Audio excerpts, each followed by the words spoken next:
Good morning, students. Welcome back to normal teaching. And I will be doing with you now. I will be leaving aside whichever chapters were not taught of term 1 because max of the chapters from there were cancelled by the CBSE and we are not taking them into consideration. Let me finish up with periodic 2 portion with you, and then when I get time I will teach you those because they are quite interesting. So we begin with chapter 7 of the main reader, packing. What is packing? Now most of you, including me to be the top on the list, loves to travel. But to stay at home and to travel, there's one major difference which actually gives us a very nervous moment, and that is packing your things which are necessary for the trip. Home, everything is available handy. But if you have to go out, whatever are the daily necessities which come across in your life, you have to pack them in a bag and take. Does this give you a very, I would say, not so kind of a happy feeling? Or you love packing is the question you need to ask yourself. Right from the break of the dawn, you need certain things in your daily chores or whatever to bathe, to cleanse yourself, also to dress. Whatever things you need to put them in a bag. Now let's see this particular extract which has been taken from 3 Men in a Boat, written by Jeremy K. Jeremy. How does this packing affect friends who are planning to go on a trip, and what happens? Do you like going on trips? What kind of trips do you enjoy the most? How do you feel about having to pack for a trip? Have you ever discovered on a trip that you have forgotten to pack a few things you were very much in need of, or that you can't find them easily? Does this make you angry or does it make you laugh at yourself? Now read this description of how the author and his friends pack.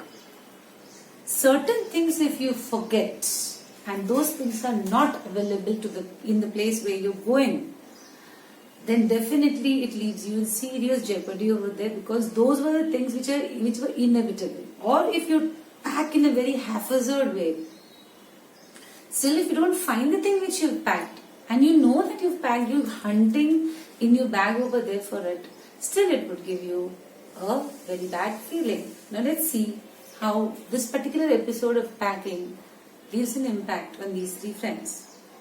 I said I would pack. Now here is the author saying, he said that he would pack, like he would pack on the behalf of his friends.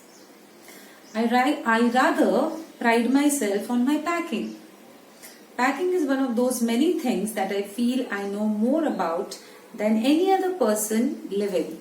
So he's boasting about over here, saying that he is very, very good in this process of packing. So because he was good, he offered to the others also that he would do it. It surprises me myself sometimes how many such things there are. So he says, like, I do have many qualities, but this particular quality of mine I can boast about because I'm very good at it. I impress the fact upon George and Harris. These are the 2 other friends for whom he has initiated the action of packing, and told them that they had better leave the whole matter entirely to me. If somebody voluntarily says that I will do it for you, then definitely such a boring job nobody would like to do, and they would like, okay boss, if you're volunteering for it, you can do it for us. They fell into the suggestion with a readiness that had something uncanny about it. You can pack for yourself, that is normal. But how can you tell your friend that I would pack for you? That means you are actually doing something weird or unusual, because you're taking the responsibility of packing their necessary items, and if something would go wrong, you know that you would be ready to face the music, which was weird, but they were ready for this particular, even the weird act also they were ready for. George spread himself over the easy chair. and Harris cocked his legs on the table. Now, these two friends were sitting leisurely after getting such a good proposal that I would do it for you, and then they really accepted, and now they had all the leisure time for themselves. Now, what were they doing? One was like he spread himself on the easy chair. Easy chair is kind of, I would say, a rocking chair kind of a chair, but you can lean against in a very comfortable position. So he spread himself on that chair, George, and Harris had his legs spread out on a table. That's what cocking his legs is called. One leg up and one leg down, happily sitting in a very comfortable position because they knew that they don't have to pack. This was hardly what I intended.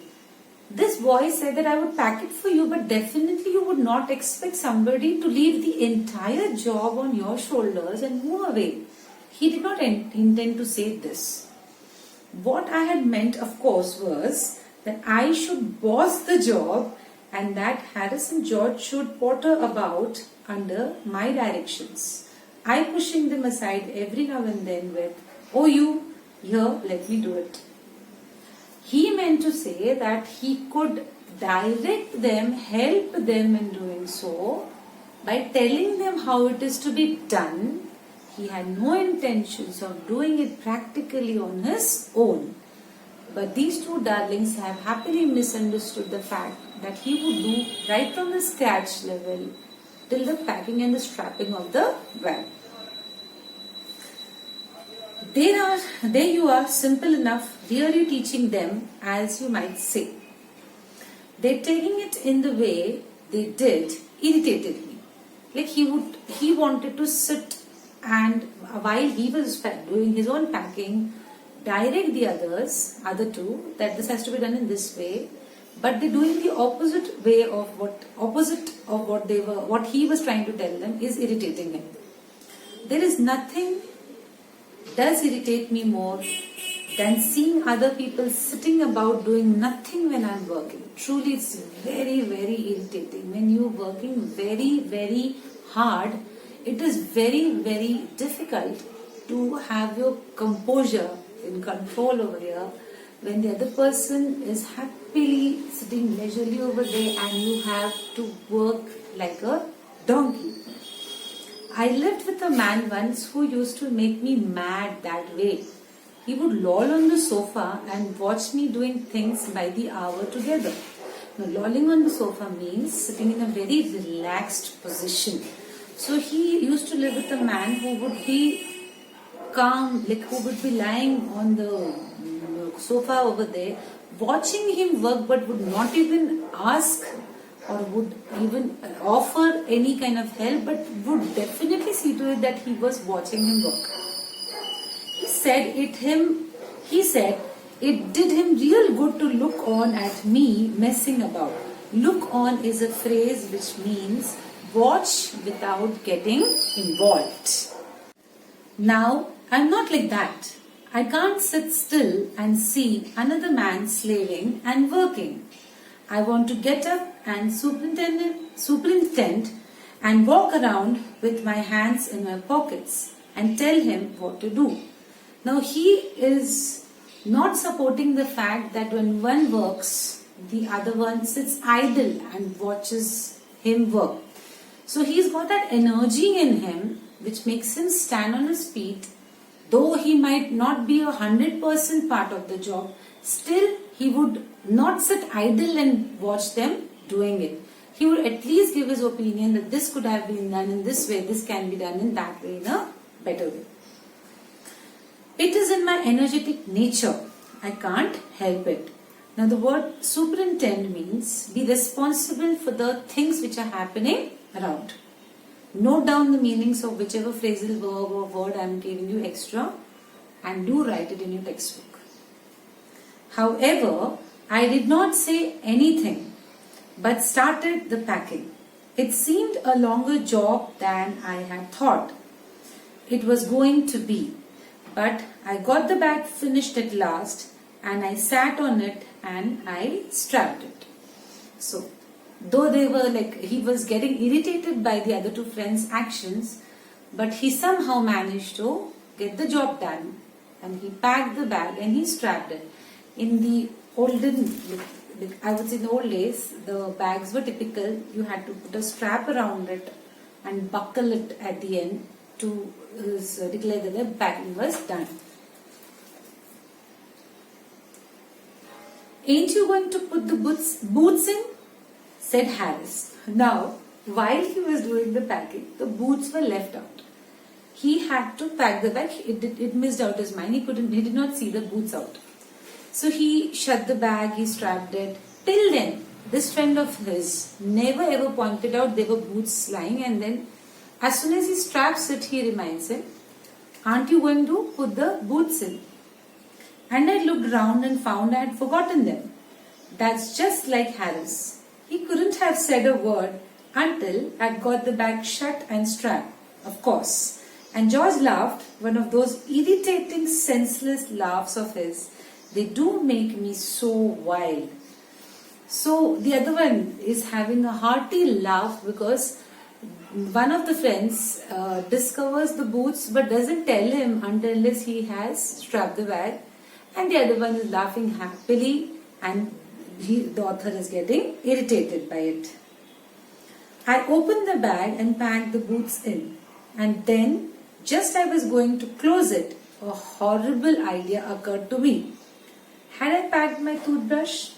I don't know how it is, but I never do know whether I have packed my toothbrush. A toothbrush is something which even if you pack there is a problem, and even if you don't pack there is a problem.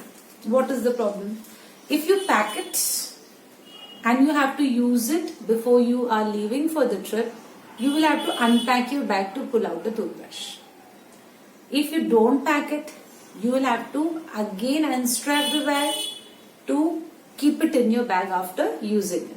So in either of the cases, you see it is a little painstaking task to keep the toothbrush inside, and one experience what he has got is he is always nervous about he packing his particular toothbrush or not. We'll stop over here. I will do the rest of the chapter in the next lecture.